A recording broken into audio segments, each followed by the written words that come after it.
Hey guys, welcome back to another episode of Keep Gaming Podcast. This is episode 29. I'm your host, Lu Nieves Jr., and I'm joined by the cast of Keep Gaming Podcast. Pawful, what is going on? Doing good. Johnny BoomBotz, what's going on, brother? Thank you for having me back as a guest. I appreciate it. I knew that was coming. And me llamo CG, what's up, brother? Let's get horny. Yo, I don't know what we get when we start these shows, man. But we are live on twitch.tv/Keep Gaming Podcast every Saturday, 12 p.m. Eastern. And stick around for the post show if you're here live with us. But if you can't watch us live, we post a show on YouTube every Monday. Just type in Keep Gaming Podcast. And you can listen to us wherever you get your podcast. Just type in Keep Gaming Podcast. Today's episode, we're going to be focusing on the announcement that was released yesterday from Nintendo of the increase in price annually for single and family plans. That would include the N64 and Sega Genesis and some DLC yearly for Animal Crossing. And I just want to get right into it. I know John just got the Switch OLED. I want to start with you, John. What are your thoughts on the new pricing? I'm actually all for it. Okay. I'm good with it, mainly because of the fact that I do the family plan, because I have my cousins that play on it as well too. I know Lou was on my account at one point. Yes, I was part of the family. So I think it's beneficial though if you have Animal Crossing, because of the fact that it comes with the N64, the Sega Genesis, if you want that. So people are going to be paying for the N64 and the Sega Genesis. However, you get the Animal Crossing DLC free with it. Animal Crossing DLC is $25 on itself. My wife and I alone, for both of us, it would be $50. So automatically right there for both of us to buy the DLC, we already have 1 year covered of the family plan additional pricing for Animal Crossing, and I get the Sega Genesis N64 benefit of it. If I didn't have Animal Crossing, I can understand it being a little bit of an issue because of the fact that why would I have that for? If I'm not doing Animal Crossing, I'm paying extra for it. So if I only wanted Sega Genesis and N64, it might be a little bit more of an issue because I'm already paying $30 for, and a family plan rather. I'm going with family plan, mind you. I keep on looking at my camera over here. It's over here. Where it's a matter of $30 though, I'm paying for Nintendo Online, and I'm getting Nintendo and NES and Super NES. For an extra $50, I'm only going to get Sega Genesis and N64, where they don't have a lot of games to it as of yet. So rolling out, being the fact that I have Animal Crossing, I don't see an issue with it. I think it's worth the price for it. I think it's worth the price point. Going forward, though, after this year is up, unless they drop a shit ton of stuff for 64 and N64, I don't see it being something I'm going to renew, because again, why am I going to pay for Animal Crossing DLC over and over again? And now my question is too, if I get the DLC, I pay for it yearly. Do I lose the DLC after my year's up if I stop the Nintendo Online? Is that DLC no longer mine? How are they going to do that? Or because it's included with the DLC, does that mean I'm going to have to buy it outright afterwards? That's where I want to see too. That's like, it's got a lot of questions to it. Mm-hmm. The good thing is they're prorating it. So if you just refreshed your membership in, let's say, last month, they're still prorating once you get end of October comes around, you can actually just pay the difference of it. You don't have to pay the whole thing all over again. You're not paying a full $50 or $80 for it. You're basically just paying the difference of it. So yeah, I mean, it's beneficial for some, but it's not for everybody. And I can understand why some people might be mad about it. But for myself included, it's worth it. It's definitely not a bad price range for me. Pawful, what are your thoughts? I agree with Johnny on the fact that there's just so many questions that I feel like they only announced the expansion because it came with the Animal Crossing Direct. So they're like, hey, we're going to just toss that in there real quick, and then just left everything else on the table. Like, maybe we'll tell you about all the other stuff, right? Because I agree with Johnny in the fact of, like, if you don't play Animal Crossing, you're paying all that extra money for a DLC you're not going to use. And if I pay the online service and I get the expansion pack, is the DLC mine? Do I have to pay it yearly? Like, those are things we have no clue about. I do like that it's prorated. I'm still iffy about getting it because I want the DLC. Like, I want it to be mine. I want to own it because I own the game. Like, it makes no sense for me that if I end up especially with my internet service, right? What if I have to get rid of my Switch Online for a little bit? Do I lose the DLC? And And if that's the case, do I lose my save data with it? Like, is it like the PS4 and Xbox where if I can't pay for the online service, you can't access the game, but you still keep your save data? Like, we have no idea of any of those kind of things. And they're good questions because it's like, I would like to know, because especially with how small the N64 and Genesis library are, it just doesn't seem beneficial to me at the moment. So that's Chris, how I feel. what are your thoughts on this? I know you don't own a Switch, but I know it's Right. something that you're interested in doing. Does this make you not want to buy a Switch, considering the pricing? What are your thoughts? Well, I'm looking at it. So, how much is the expansion pack by itself outside of the membership thing? It's 25, right? Okay, so you're telling me it's 25. I'm looking at the Switch Online, which if I get a Switch, I would want the online service, right? Mm-hmm. So that's $20 for the year. Yeah, which is not And bad. then if I'm getting and if I'm getting the expansion pack, that's an extra $25, right? So that's already pretty much $45, right? $45. It's pretty 50. much it. It's 50. Yeah, it's 50 because of the DLC, which you may or may not use, right? No, I'm saying if I buy the DLC separate and I have the online thing, that's $45, right? Now the individual membership comes with the online, the DLC, and the Nintendo, the throwback, the Sega Genesis stuff as well for $5 extra at this point on the release thing. So I wouldn't mind that at all. $50 for an entire year isn't too bad, especially because it comes with the Nintendo Online and the expansion pack and the throwback stuff that everybody was excited for during the showcase. That was like the biggest mention thing from that showcase. So I wouldn't be deterred from getting it because of this. If anything, I got a subscription to everything else. Why not add another? It's basically just bills at this point. So it doesn't bother me as much, maybe because I don't have a Switch and I don't see anything wrong with this. I can see how people can be upset about it, but for me personally, no. So I do and I don't. I don't own a Switch, and the reason why I sold my Switch is because I wasn't using it. I know a lot of people such as John and Pawful and other people of the community, they were getting on me for selling my Switch, but I felt like they're making improvements by adding the N64 and the Sega Genesis, but their online still sucks. Like, you have to use an app from your phone to communicate, and if you don't do that, you can use Discord. It shouldn't be that much. And if I'm gonna start spending $60 like a PlayStation Plus membership or something along those lines, they should include better features. Like, 4 years later, they just included Bluetooth enabling. Why is this taking so long? So you want more money from us, but how much are you really giving us? Yes, I get it. These are great nostalgia games that we're getting. It's awesome, but you're making me spend more money, but you're not improving the online experience, in my opinion. We're getting a lot of old games, which is cool, but in reality, and I'm just going to say it, you could play all these games on a fucking emulator, bro. And yes, that's frowned upon. You shouldn't say these things, but let's just be real. So is it really worth it? Maybe for the people that don't want to do the emulators, possibly. And it's something that you can bring with you. I know John has mentioned you can bring your Switch with you, which is why the Switch is so unique. And I get that. But for me personally, I never undocked my Switch. It was always in dock mode. I never held it handheld. I never had any interest playing it handheld. So I just don't know if this justifies the increase in price. And again, what Pawful was saying, there's a lot of questions still left around. And I hated that they mentioned it at their Nintendo Direct. And then they tell us yesterday, and then it's going to come out October 25th. I felt like they were never even prepared to make these messages, to make these announcements. And that's why it leaves like a bad taste in my mouth.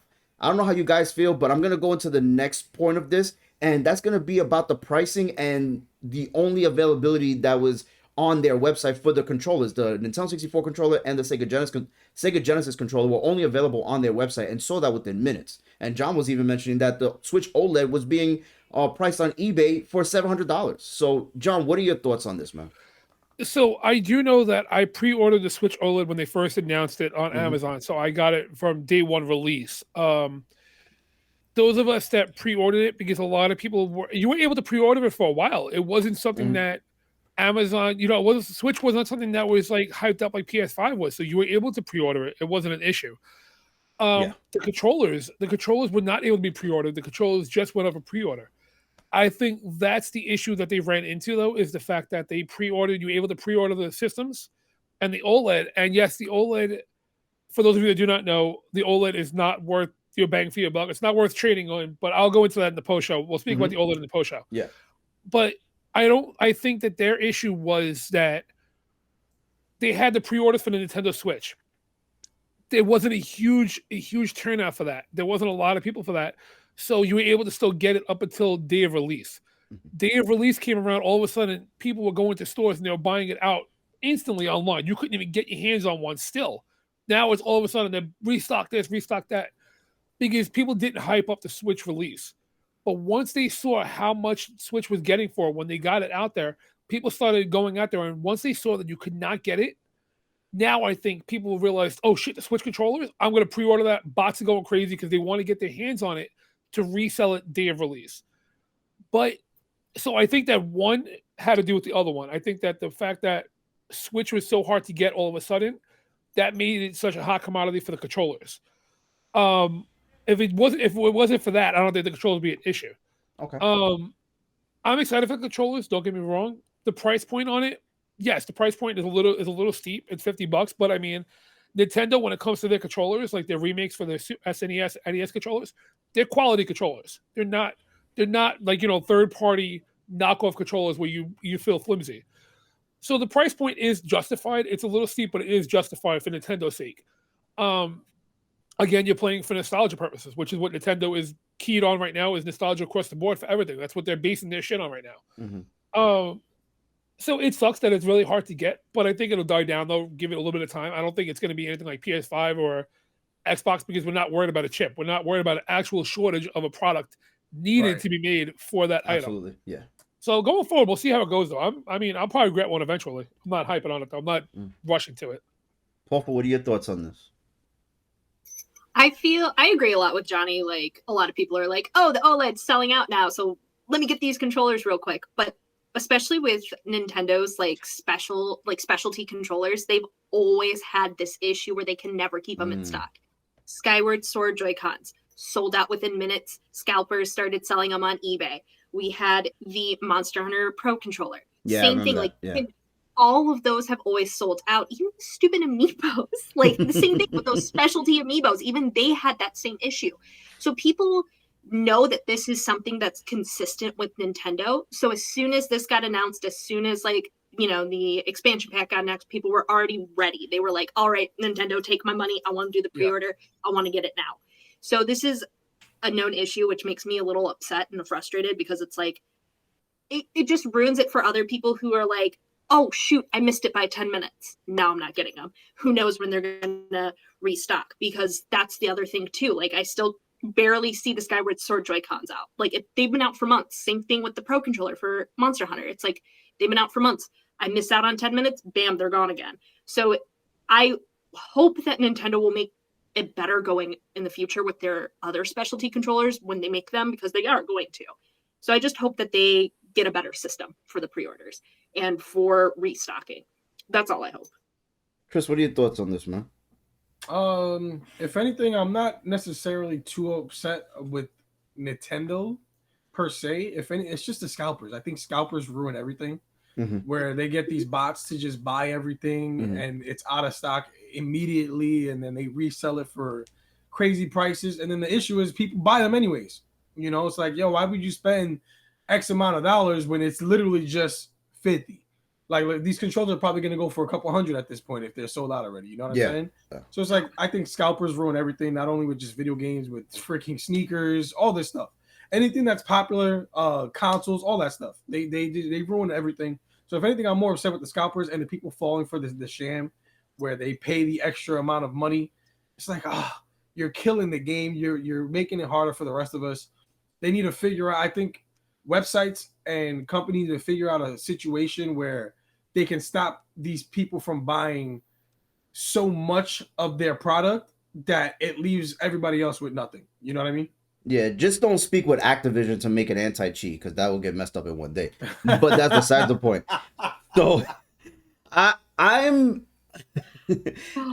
bothered by it because I feel that Nintendo, they know what they're doing. Why did you make the announcement same day? Give people enough time to prepare themselves to do this if you're going to just do it from your website. And I think PlayStation got some backlash for this too, because when they first dropped the announcement for the PS5, they had said, "Oh, we're gonna give you a later date of when we're gonna release it," and then that same night they released it, and it's like it's fucked up. You got to give people enough time to actually prepare themselves. People missed out on the announcement; they didn't watch it live, so they didn't know what was going on. So you rather like wait, kind of like what Apple does. And I'm not trying to say that Apple is great because they fuck up too, but they'll say pre-orders will start in 2 weeks. So you have enough time. You can save some money. You can find out where you're going to get these funds from and then go ahead and pre-order. I just think there's a better system. And I feel like they just dropped the ball on the simplest shit. And Nintendo is the godfather. They are the pioneers of this entire operation. You've been doing this for over 30 years. Get your shit together. And that's what bothers me. I love Nintendo because of the games that they give us and a lot of the nostalgia that we grew up on. And a lot of the games are really good too. I'm not even saying that they're bad games. But when it comes to their hardware, like and sometimes software, it's really like, what are you doing? And that's what really upsets me with Nintendo. You know you have the resources, just make better decisions. And I feel that Nintendo though is not stupid. Nintendo's been in the game for so long though, but they're like Apple. These companies don't make their money overnight by doing things that are for the people. No. Because you look at companies that do that. Look at Epic Game Store, for instance. Epic Game Store does a lot of stuff for the client. They give a lot of free games, and they're in the hole. So if you look at something like Nintendo though too, Nintendo did it with the 30th anniversary for Mario. They released this limited edition shit. Everybody was hyped to get it. I ran out and bought 2 of them. I bought the 30th anniversary game collection for the Mario 3D All Stars. Guess what? I can go to the store and buy it right now for $25. It ain't that fucking big of a deal because they re-released it again. That's the problem. They lied to you. Too. It's a limited run. But then they realize how much money they made, so they let it go again, and they just keep on releasing it. Yeah. Same thing with their amiibos. Yep. Their amiibos are limited release. Mm-hmm. Guess what? Wait 2 years, you're gonna find it any way you want to. Nintendo runs on 2 things. They run on their fact and nostalgia is what they sell and they most run on Dunkin'. On. No, I'm not being. And they run on Dunkin'. America runs on Dunkin'. They run on their idea of nostalgia. But added to that though too, Nintendo's biggest thing along with that is the fact that they do limited release, but then they release it again a couple years later. So the only time that Nintendo stuff becomes valuable is 10, 15 years down the road when the company, when the games are no longer sold, like your original Nintendo games, the original N64 games. That's when it's going to be valuable. This Mario fucking watch thing is not going to be valuable for another 30 fucking years. My kid might get money out of this thing. I won't. So Nintendo is good on collectors. PlayStation is big on, other companies are big on other things, but Nintendo is big on collectors that want to keep this shit and not touch it for years. Because you can find it in another year or two. You're going to find it. Yeah, of course. Yeah. But they're big on quick cash is what it comes down to. Yeah, and making it feel like it's something of importance, right? It's like there's only a limited run, like you mentioned. You better go out and get it now. So they got people going crazy for it, and then the scalpers walk in, and you got people purchasing these items for double the price because Nintendo makes them feel like they'll never get it again. And that's, I hate that model, like that mindset that they're doing. But I think that's going to be it for the podcast. We're going to move on to the post show. Anything you guys want to say before we end the show and move on to the post show? I want to thank you for having me as a guest to speak. It was very appreciative. I really enjoy it. Well, I want to thank you all for being here live with us on twitch.tv/keepgamingpodcast. You can join us here too every Saturday, 12 p.m. Eastern. If you don't have time to watch us live, you can watch us wherever. You can watch us on YouTube, and you can listen to us wherever you get your podcast. Just type in Keep Gaming Podcast. And that's going to be it for us, guys. We love you. And until next time, keep gaming. Peace. Peace. Peace.